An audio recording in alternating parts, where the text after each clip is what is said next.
Hello friends, welcome to dietitian Manisha's Nutrifit YouTube channel. अगर आप पहली बार मेरे चैनल पर आए हैं तो मेरे चैनल को सब्सक्राइब करना ना भूलें। आज वर्ल्ड डायबिटीज़ डे और भारत को capital of world capital of diabetes भी कहा जाता है। यानी ये बहुत ही चिंताजनक बात है कि पूरे विश्व में हमारा भारत देश जो है इसमें डायबिटीज़ के मरीज जो है वो बहुत ज़्यादा दिखाई देते हैं। और डायबिटीज़ जो रहता है वो 3 प्रकार का होता है, जिसमें जुवेनाइल डायबिटीज जो कि 18 साल तक के बच्चों में दिखाई देता है, जिसमें बच्चों को इंसुलिन देना पड़ता है। दूसरा जो रहता है वो रहता है टाइप 2 डायबिटीज। वो ज़्यादातर ओबेसिटी की वजह से या फिर बड़ी उम्र में होता है, जो कि गोलियों से मैनेज होता है। और तीसरा रहता है जेस्टेशनल डायबिटीज, जो कि गर्भवती महिलाओं को दिखाई देता है, यानी प्रेगनेंसी के दौरान दिखाई देता है। उस डायबिटीज को जेस्टेशनल डायबिटीज कहते हैं। तो चलिए आज हम बात करने वाले हैं जेस्टेशनल डायबिटीज के बारे में। तो जेस्टेशनल डायबिटीज क्यों होता है? तो हमारी जो बदली हुई जीवन शैली है, हमारा जो लाइफस्टाइल है, उस वजह से ज़्यादातर और आजकल जो लेडी जो प्रेग्नेंट रहती है तो उनका जो पीरियड रहता है वो भी बढ़ गया है। यानी लेट एज में प्रेगनेंसीज रहती है और मोटापा भी ज़्यादा रहता है। उस वजह से ज़्यादातर महिलाओं में आजकल जेस्टेशनल डायबिटीज़ जो है वो दिखाई देता है। लगभग 8 से 10% महिलाओं में प्रेगनेंसी के दौरान आजकल जेस्टेशनल डायबिटीज़ आपको दिखाई देता है। और अगर आपको जेस्टेशनल डायबिटीज़ हो गया है तो घबराने की ज़रूरत नहीं है। गोलियों से और डाइट और एक्सरसाइज का रूटीन रखने से आप इस डायबिटीज़ को भी मैनेज कर सकते हैं। और अगर हम इसको पॉजिटिवली देखें तो ये डायबिटीज़ हमें सिर्फ प्रेगनेंसी के दौरान रहता है, और जब हमारी आफ्टर डिलीवरी ये डायबिटीज़ जो है वो चला जाता है, तो एक आपके लिए खुशखबरी है। पहले हम जानेंगे कि जेस्टेशनल डायबिटीज़ का रीज़न क्या होता है और कौन से पीरियड में दिखाई देता है। ज़्यादातर जेस्टेशनल डायबिटीज़ जो है वो 24 से 28वें वीक के दौरान दिखाई देता है, यानी कि 5वें और 6ठे महीने के दौरान आपको जेस्टेशनल डायबिटीज़ जो है वो मैंने पता चल सकता है कि आपको जेस्टेशनल डायबिटीज़ है। इसलिए आपको शुगर टेस्ट करना ज़रूरी है। और शुगर लेवल अगर आपका बढ़कर आता है तो आपको जेस्टेशनल डायबिटीज़ की संभावना जो है वो बढ़ जाती है।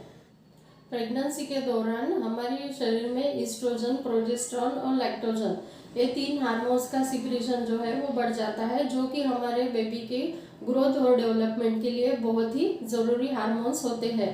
और इन हार्मोन का सिक्रीशन बढ़ने की वजह से इंसुलिन लेवल जो है वो कम हो जाता है, जिस वजह से बॉडी का ग्लूकोज लेवल जो है वो हाई हो जाता है। और जब ग्लूकोज लेवल हाई हो जाता है तो वो प्लासेंटा के थ्रू हमारी बेबी तक पहुंच जाता है, जिस वजह से बेबी के ब्लड ग्लूकोज लेवल है वो भी हाई हो जाते हैं और जेस्टेशनल डायबिटीज़ का खतरा जो है वो बढ़ जाता है और जेस्टेशनल डायबिटीज़ की भी डायग्नोस हो जाता है। ये अगर आपको जेस्टेशनल डायबिटीज़ हो गया है तो आपको आपकी जो बेबी है उसको डिलीवर के बाद क्या क्या साइंस दिखाई दे सकते हैं।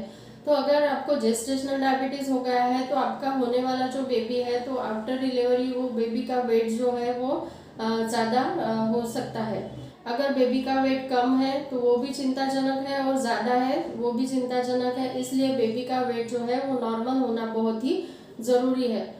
लेकिन जिन माँ को प्रेगनेंसी के दौरान जेस्टेशनल डायबिटीज़ हो जाता है उनके बेबी का वेट जो है वो ज़्यादातर ज़्यादा दिखाई देता है। मीन्स लगभग 4 से 4.5 किलो के दरम्यान जिन बेबी का वेट है उनको भविष्य में डायबिटीज़ होने की संभावना, हाइपरटेंशन होने की संभावना या फिर हार्ट रिलेटेड कुछ डिसीज होने की संभावना जो है वो भी बढ़ जाती है। अगर देखा जाए तो बेबी का वेट क्यों बढ़ जाता है, तो जेस्टेशनल डायबिटीज़ के दौरान जब माँ का ग्लूकोज लेवल हाई होता है और बेबी का भी ग्लूकोज लेवल हाई हो जाता है तो बेबी को एक्स्ट्रा फॉर्म में ग्लूकोज मिल जाता है, जो कि जिसकी उसको ज़रूरत नहीं है। तो वो जो एक्सेस फॉर्म में ग्लूकोज बेबी को पहुंचता है तो वो in the form of glycogen store होता है और जिसको वो फैट में कन्वर्ट करता है। इस वजह से बेबी का वजन जो है वो बहुत ज़्यादा बढ़ सकता है।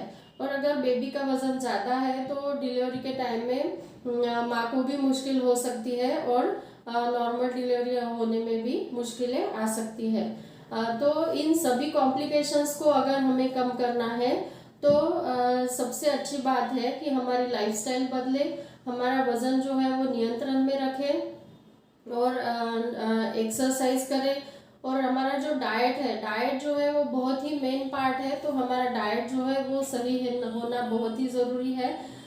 तो डाइट में भी हमारी ज़्यादा कार्ब्स वाले पदार्थ जो है वो नहीं लेने हैं।